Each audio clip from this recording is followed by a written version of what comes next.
Good afternoon to everybody. We'd like to thank Carol and David Silva for sponsoring this video, the Dvar Torah. It's Leilu Nishmat Isa Nisim Moshe ben David, that he should have Aliyah Began Eden, amongst other things, in the schut of these words of Torah. On Sunday, we're going to be celebrating Baomer, the Yortzeit of Rabbi Shimon Bar Yochai. Of course, the main reason for the celebrations of Lag BaOmer is that the Talmidim of Rabbi Akiva ceased to pass away. And but also it's a great day because it's a Yortzeit of Rabbi Shimon Bar Yochai, and it's a day in which he revealed to a large degree all the secrets of the Zohar. So what could be more appropriate than to quote one of the or two of his teachings of the famous Rabbi Shimon Bar Yochai. So what I've chosen is a famous Gemara in Masechet Shabbat on Daf Kuf Lamed Chet, sorry, 138b, and the Gemara relates as follows. It says, "Keshechenechnasu Rabotenu lekeren beyavne," when our rabbis entered the vineyard in Yavne. That was a time where, for a certain amount of time, that was the seat of the Sanhedrin. It says, they said as follows, Atidat Torah shetishtachach miYisrael. They said that there'll come a time that the Torah will be eventually forgotten from the nation of Israel. And they quoted a verse. The verse is from Amos. It says as follows, Hinei yamim ba'im ne'um Hashem Elokim mishlachti ra'ah ba'aretz. Amos says, days are coming and I'll send a hunger into the land. And then the verse continues, Lo ra'av lalechem ve'lo tzama lamayim kim lishmoa et dvar Hashem. Not hunger for bread, not a thirst for water, but to hear the word of Hashem. And then the pasuk says, in the next verse, Amos says, "V'nao miyam ad yam u'matzafon v'ad bizrach v'shotetu levakesh et dvar Hashem v'lo yimsam." Terrible thing that the people will journey from sea to sea and from north to east, and they shall wander, and they going to seek the word of Hashem, but they shall not find it. So that's the proof that the Torah will be forgotten from the Jewish people. And the Gemara then quotes Rabbi Shimon Bar Yochai, that Rabbi Shimon Bar Yochai disagreed with us. And Rabbi Shimon Bar Yochai said, no, Chas v'shalom shetishachach Torah miYisrael.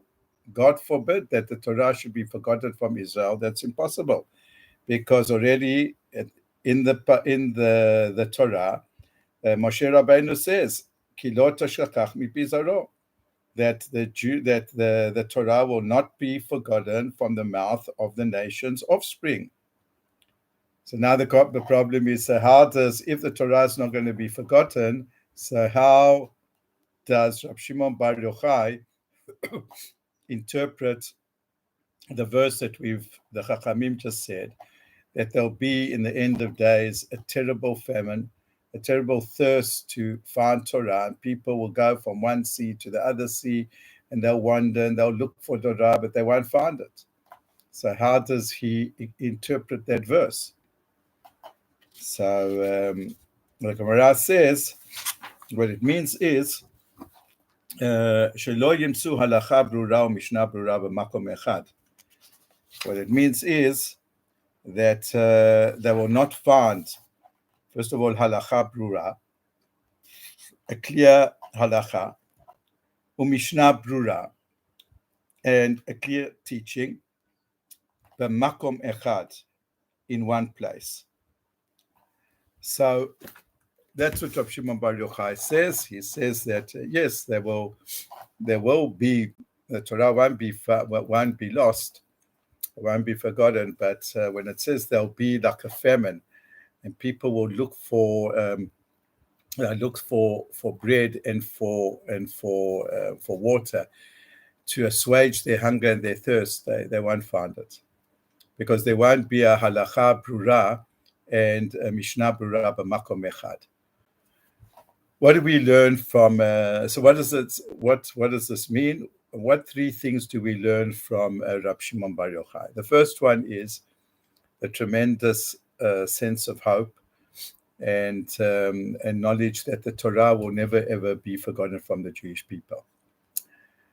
Then the second thing that we learned is, and this is what I wanted to maybe emphasize, is the problem is that one won't find halacha brura and mishnah brura. What does that mean?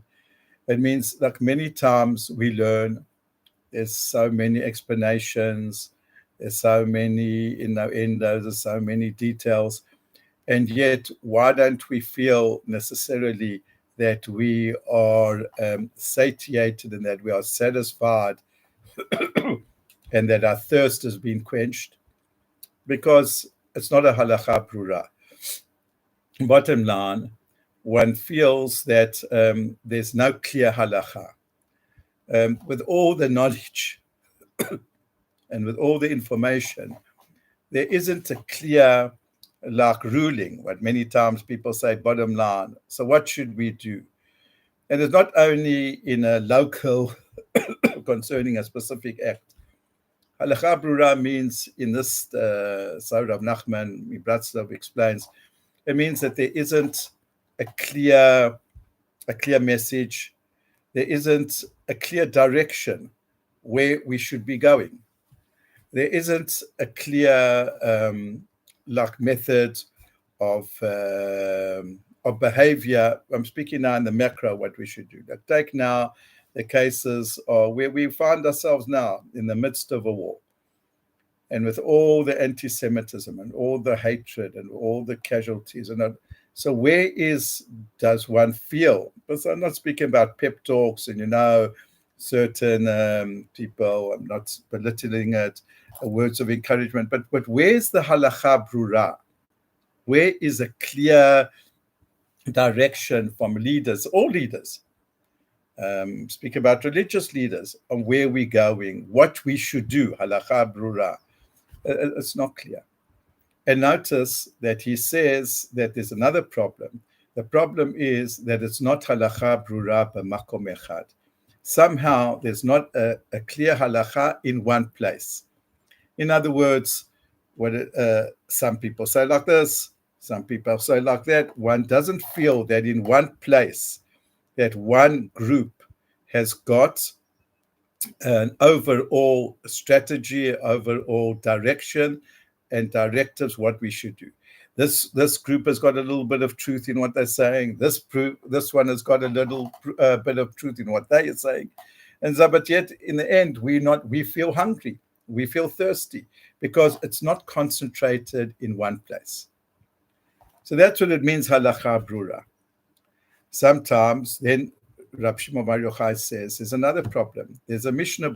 There's no one be a mishnah brura, a teaching which is clear. B'makom echad. Many times we know exactly what to do. We know exactly how to do it. We've got a halacha brura. We know we do things because we know that that's what has to be done. There's no negotiation. It's not that we doubt. The problem is that we don't know why we're doing it. What's the source behind it? What is Hashem like? Where's the basis for what we're doing? We know that we have to do it, but there isn't a mishnah brura b'makom echad. It's not clear to us why we are doing this. What is the source of our having to do this? So these are the problems that Rab Shimon Bar Yochai says the Torah won't be forgotten. But the problem is that the Torah will not be, God forbid, at the time, that was Amos speaking about, a Torah which causes us, as I say, a satiation, a Torah which causes us to be not to be thirsty, because either we haven't got a clear way, or because we've got a clear way, but we don't know in many reasons why we have to do those things. What is the source for what we're doing? So first of all, now we come to the second part. So the second part of this teaching is that, of course, that's what we seek. And how does Rab Shimon give us?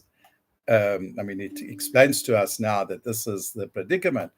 What's the solution to the predicament? In this Gemara, he doesn't say. He just says that that's the reality. That's what it's going to be. That's how he's explaining the various psukim. But in the Zohar says, which was edited and which was founded by, which was the author is Rab Shimon Bar Yochai. There in the opening of the Zohar, he says that with the learning of the Zohar, with the learning of deeper secrets of the Torah, that will bring about a Geulah. That will bring about clarity in these two areas, what we were speaking about. When people learn the Zohar, there are parts of the Zohar which are very difficult, but there are parts of Zohar which you can see now, many people, I'm speaking about not Mekubalim, many mainstream, all the mainstream Rosh Yeshivot have encouraged now that people should learn certain amount of Zohar every single day.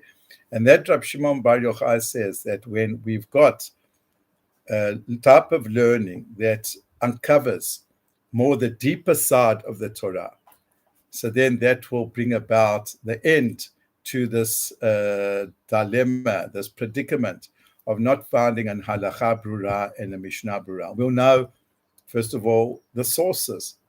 We'll know, when I say sources, I don't mean that it's written in the Shulchan Aruch over here and it's written in the Gemara. No, I'm speaking about something which Shimon Bar Yochai is, Mishnah Brura is, that something much deeper than that we'll be able to understand where we're going, where does the Torah being mechaven us, what is the source for our doing Torah mitzvot in a deeper way, a philosophical way. That's what the Zohar gives us. The Zohar gives us like a picture, a deeper picture of what reality is, and then we're able to find this calmness. I also think that there is another message that Rab Shimon Bar Yochai is saying, besides that the learning of the Zohar. I think that he's saying is how important it is to the whole ofen, that as much as possible, Bemet, as the prophet says, that to go and to journey from place to place, to try to Bemet, collect from everywhere the various truths.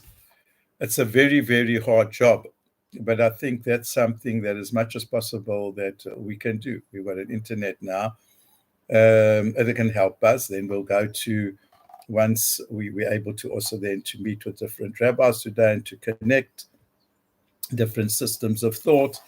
But that's the problem today. Today, the problem is that that the truth isn't found in one particular camp.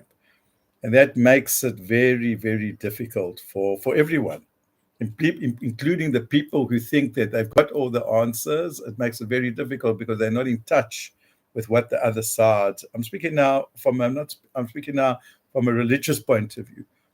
The people in Mir don't know what's happening in Merkaz Arav, and the people in Merkaz Arav don't necessarily. It's less, but they don't know what they are in basically in other yeshivas. But without saying Merkaz, it's less, etc. So then, therefore, there's this splitting up of the truth. So, in summary, in now Erev Lag Baomer, Rab Shimon Bar Yochai tells us, number one, Torah will not be forgotten. Number two, he tells us that when the prophet speaks about a famine and a thirst for the Torah, it means that we're longing that things should be in one place. We should have a clear idea what we have to do and why we have to do it. That's halacha brura, mishnah brura. not in that Gemara in Masechet Shabbat on page 138b, he doesn't give the solution, but in the Zohar he says, look, get used to reading the Zohar, and then you will see the deeper understanding and what the Torah and mitzvot are really about. Right? You'll see like the bigger, deeper picture, and that will give you then a better idea of what the truth is. And the last thing that we said is that as much as possible to be in touch with different types of shittot. I'm speaking about, first of all, on a religious plane, right, that we can understand, right, a little bit to read about Chassidut, to read about Musar, to read about Halacha, to read about from different types of sources. So then that will help us to solve this famine that Rab Shimon Bar Yochai, that Amos spoke about.